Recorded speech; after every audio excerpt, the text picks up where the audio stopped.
there you go. I mean, front and center is probably going to be number one at the bottom right, Lunar. But his counterpart in C-Money have been so effective. When we talk about the leaders in the stat department, it is Lunar as a goal scorer. It is him as a leader in the shot department as well. And it's C-Money hooking him up consistently. This man right here, every play goes through him on the offensive side of the ball, and he is constantly feeding Lunar as he gets locked in here for this matchup. And locked in, but smiling, and that's the special part about this team, as Lunar's, of course, going to mew for us, but they're locked in, but they're going to have fun. They're going to smile. They're going to do fist bumps. They're going to just have a good time, and that's been what has kept their spirits up, what keeps them so dominant, but you cannot go without looking at this USC roster. And here's why. I mean, Ole Miss has a target on their back at this point. When you perform at 4-0, and then you have a team that has this experience across the pitch, I would say that they've been underperforming. Yes, we saw in the group stage they went 1-3, but we also see them play very close matches, right?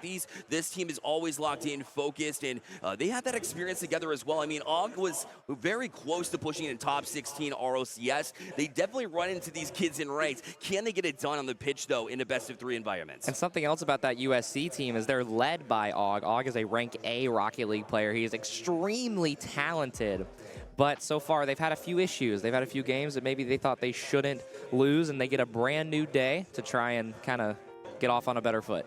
Yeah, Ole Miss, I mean, they've done exactly that here through day one, trying to extend that into day two, but day two creates crazy moments as well. I mean, we just saw West Virginia not too long ago drop a game to Northeastern, who hadn't won all event long. So to see that kind of a shakeup, maybe we see a shakeup here. I know South Carolina is capable of at least taking a game, but as far as taking the series here, TJ, I can't see them doing it, man. I don't think I can say it either. I think they have the potential to take a game, but it's going to take a pretty dominant game one start. I'm not sure what the warm-up has been like for either one of these teams, but they would have to come out to a fiery start. But we're going to find ourselves hitting the pitch for game one very shortly. Two teams extremely talented, but Ole Miss just simply dominant so far. And if USC wants a chance at this Ole Miss team, at this roster, to get a win, to take a win, goals of this one for me, you gotta find Lunar when C-Money has the ball. That has been a one-way trade to Ole Miss getting these wins,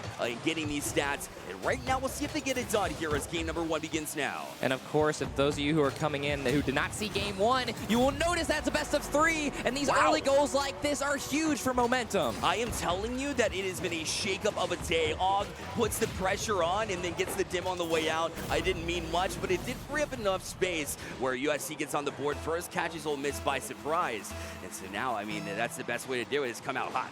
And USC just coming back off their spring break week. This is their last weekend, so maybe they're starting to lock in just a little more after getting back into the swing of things. But Ole Miss very quickly looking to strike back, but so far USC still building a lot of pressure.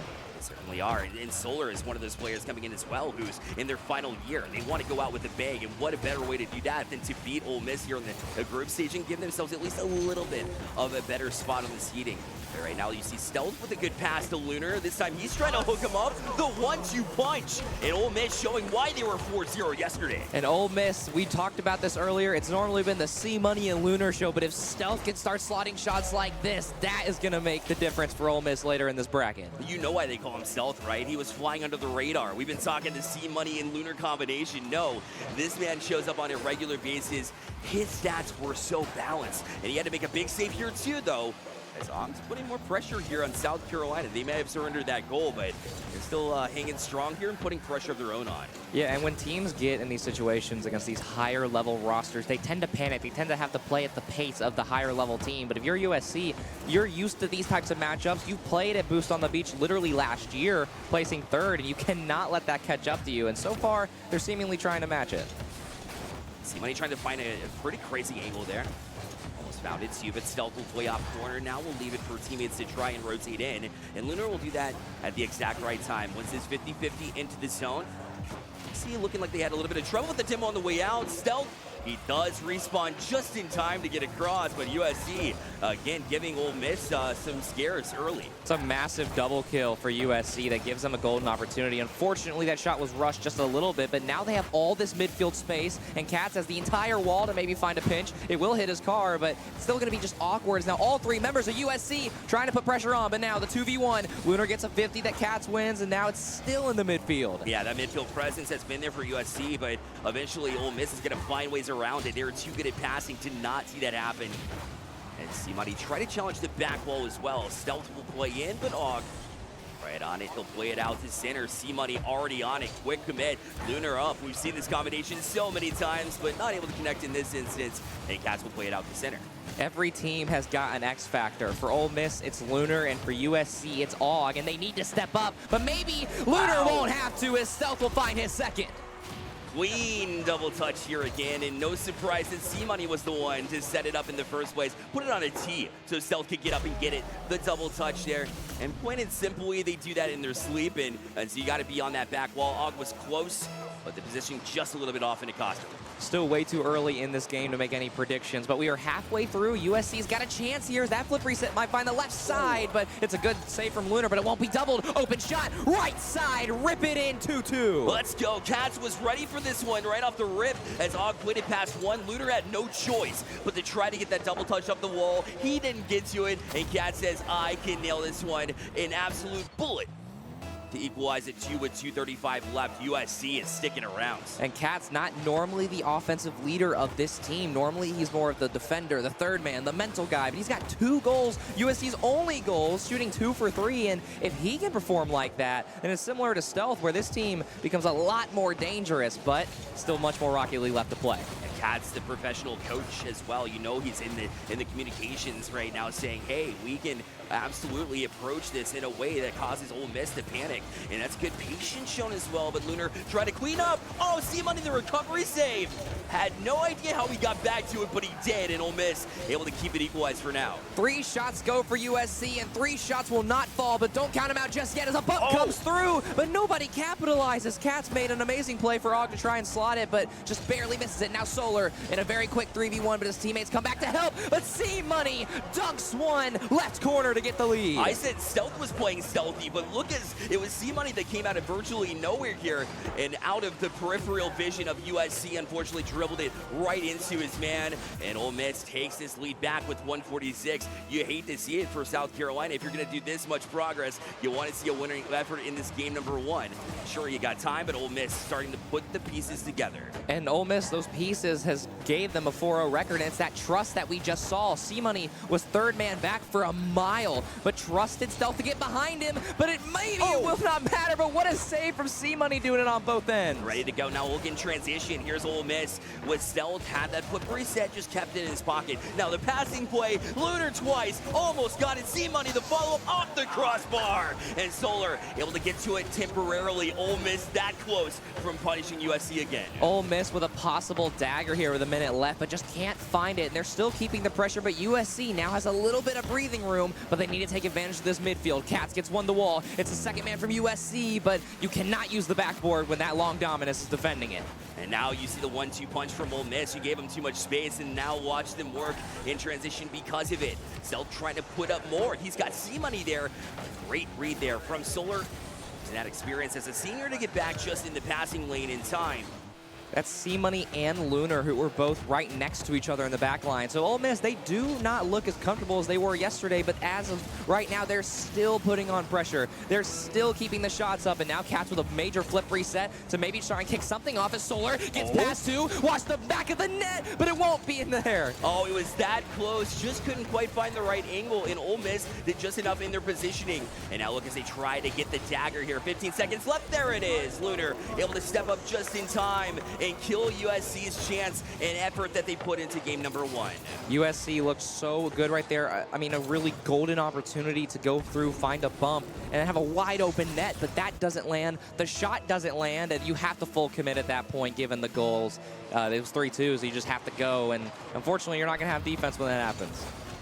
Last chance for USC here in this game, but looks like it was a little bit too hot to handle. Ole Miss, it took them a minute to wake up. USC did themselves favors by starting early, but eventually you knew Ole Miss was coming. By the stats alone, Ole Miss University on top here in this best of 3. The Sharks just keep swimming through game 1. They're dealing with the pressure well, and it looked a little shaky, but they still find themselves a game 1 win.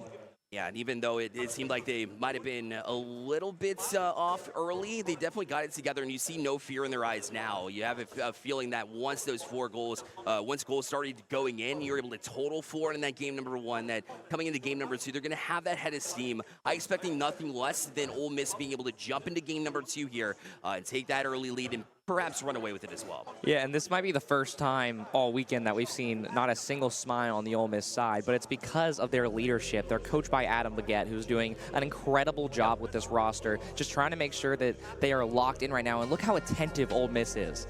Yeah, they're ready, they're listening too, and typically they're the ones chirping, they're the ones talking, especially when we talk about the in-game lobby. But yeah, I mean, to have that level of attention is necessary, especially if you have a strong leader. The last thing you want to do is leave that on the table and not take advantage of it. So you're absolutely right. I mean, it all goes back into the foundation of the Ole Miss program too. You got John McDermott as well, who's a solid director in his own rights, bringing it to a Division I school overall. And will they be able to close out here? My estimation is yes, but I don't know, man. USC was able to surprise us early. We'll see if that happens again here in game 2. Ole Miss has set their boys up to do something special this weekend. There is $5,000 on the line for the top 3, and they are in a very good position to do that. But you would love to take this 2-0 and get that momentum heading in to that first round bye of the playoffs, but only time will tell. It's crazy to me, coming into this matchup here at TJ, we're talking about a shot differential of about 40 shots coming in. Ole Miss with leading the way, 89 shots versus USC with 49. So it was pretty even in game number 1, though. They weren't able to take advantage of that, and that's why it was so close for so long. So if USC can find ways to get these opportunities like we might see here, got to continue that, see if you can get that pressure on to cause Ole Miss just pull them off their game for the most part. I will say with those shot totals, it's hard to compare any team to Ole Miss, as they are leading every team in this bracket, I believe. And USC kind of having an unfortunate few games, not getting the chance to really push a lot of teams to 3. But, I mean, all of those stats, yes, day 1, it happened, it's over, but it's a brand new day, and there's so much ahead. We have such a long-winded schedule, and you just have to mentally reset and just take what you can get. And USC, so far, keeping it close, but that's a miss off the backboard that's going to keep Ole Miss pressure building. And C-Money going to leave it here, knowing that Solar's got this touch. USC just trying to clear here in desperation. And gave back possession temporarily, and although Og able to launch it off that back wall, it's Lunar ready for it. Shot launched from Solar, well wide of the mark though, and Ole Miss look to step up on it. Here's Og, he's up for it. He's got flip reset in hand. Great challenge from Ole Miss here. Lunar steps up, and even in the situations where USC looks like they're finally breaking through, Ole Miss, no panic attitude. They are cool right now. Yeah, and USC using the room that they're getting themselves in the middle of the field to possibly get something going, as Ole Miss gets something there, but that pre-jump will be just a little awkward and it won't land. But now USC right back on the offense, and it's coming off of Og, who's having a much better day so far, but you gotta make that save, and Lunar will cruise in 1-0. They do this in their sleep. It's the combination we've grown to know and love over the past couple of years. C-Money set it up for Lunar, and USC, I mean, in this 0-0 situation, it's hard to see nobody back for that third challenge. I know Lunar was up early. They have a connection that's unreal with C-Money, but you got to be on that from the get-go. And it's still a long game, still plenty of Rocket League left to play, and Cat's almost getting the dunk there after coming from half court, and they still look confident. And if you're USC, you don't really have a lot of options. You have to play that way. You have nothing to lose. Again, day 1 is over. All you can do is just try and win game by game, minute by minute, and so far they're still in it, but they're looking a little awkward coming out of their own half. They are a little bit. Right now, you could say that South Carolina has a bit of a home game. We're here in Myrtle Beach, South Carolina, by the way. So if you're here for the Gamecocks, we'd love for you to hear it. But unfortunately, dang, silence instantly as Ole Miss goes up 2-0 now. Yeah, there will be no crowd effect for South Carolina, unfortunately, as Stealth just plays off the teammates' demo, which I believe was actually from USC, but messed up their positioning, and it's a swift 2-0. We got 4 2s across the top. Love the numerology here. Ole Miss, apparently that's a good sign for them as they move forward here this series. And it's becoming more and more of what we expected coming in. I think they caught us off guard, USC did, by jumping in, getting the first goal of the series. But since then, it's been pretty clinical. It's been what we've seen over and over again from Ole Miss as they almost strike again. And USC, if they don't get the next goal here, TJ, I'm going to be honest, I don't see anything coming back here for USC. I would 100% agree, and so far they're doing good at getting demos and finding bumps, but there are thin margins of missing a pass or a shot. You just cannot do that against a roster as consistent and as solid as Ole Miss, and who arguably may be becoming even better on the land stage. So they're dangerous, and USC has land wins in the past, but so far they've got to get back to that rhythm, and they're kind of finding it, but they give it to Stealth on the backboard. And Stealth able to just kind of handle this one and push it out. They're just trying to kill more time, but USC with a great back pass here. Lord takes a shot, Lunar tracked it perfectly. And now we'll get to it again here in the corner. USC will chip at it as well, but it'll go all the way the length of the pitch. And now Stealth on it too, back in transition, Og will turn. And the outlet pass again out of the reach of Og. And even though a shot will be taken here, C-Money actually couldn't get to it. Hello? All right, USC will take that every day. And I don't know if this is troll, but Og's got the sharp goal explosion enabled, and after that shot, it was feeling like a pretty troll goal, as I believe C-Money just simply overcommitted to it. And now with a minute left, USC's got a little bit of life. Yeah, that's what happens when you, let them catch you off guard, because USC's been doing that. They have the power, they have the shot power, they do take shots, so it's not C-Money kind of jump on it and not play patiently is very uncharacteristic of what we've seen from Ole Miss in the past. Now with 1 minute left, USC had an opportunity, but Stealth is better. The double touch here, 3-1 Ole Miss as they silence USC. Stealth flying through the air, massive double touch with that dominance, and he is looking strong. It was Lunar all yesterday, but now Stealth with, I believe, his 4th of the series. Gotta get up and challenge. I was talking about taking away the passing lanes, anticipating the pass from C-Money to Lunar on a regular basis, but you gotta do that on every sense of the word. You have to do it with all 3 members of Ole Miss. Gotta be in those passing lanes and anticipating. And right now, there's at least a step in the right direction as Katz was able to handle that one off the back wall. And now Katz looking to be that first man, looking to find a pass, but it's an awkward touch, but it might still work. Stealth having a backflip out. It's going to give Og maybe a shot, but again, USC doesn't find a demo, and now it's very quickly Ole Miss looking backboard. Lunar, dead center, bang, 4-1. Man, found a crazy angle. It doesn't matter where they hit you from. But again, it's the combination C-Money to Lunar, and it's going to happen over and over again. It doesn't matter how hard you try to plan for this. It's just you can't get it done. You can't take care of it. It's just that impactful. And Ole Miss, right when they needed to after an unfortunate miss, they have incredible play after incredible play, scoring 2 goals. It's going to mesh together for the dagger in this game. And USC, as every second ticks, you just simply have to look forward, as every team does make playoffs. So even if you do bad in groups, it's not too detrimental, but it's single elimination. So hopefully they'll be able to take this game as a good warm-up scrim going into round 1. No doubt. I mean, we were watching to see if Ole Miss was awake today, and even though there was a scare early, there was nothing else in this entirety of the 2 games played that would convince us otherwise that they are ready to go here when they move into the bracket as your number 1 seed from Group B. And they can, I mean, you got to be happy with that. They are the only other undefeated team next to Harrisburg, and they are defying expectations right now. Looking at the top 4 coming into this, we didn't expect Ole Miss to beat Maryville and maybe not beat West Virginia or Harrisburg, but they're making a very strong case for it so far. Yeah, they certainly are. They were that confident. They were already up and ready to go, but handshakes will happen here on stage. USC got some regrouping to do. I mean, you felt like good things are here, but you can't just keep saying that over the course of the event. Eventually, something needs to actually change within your gameplay that'll help you out and do you favors where you can start to win these matches. Otherwise, when the bracket's announced, it's going to be a tough uphill climb because they're going to have to play a team that's as close, maybe even better than Ole Miss is.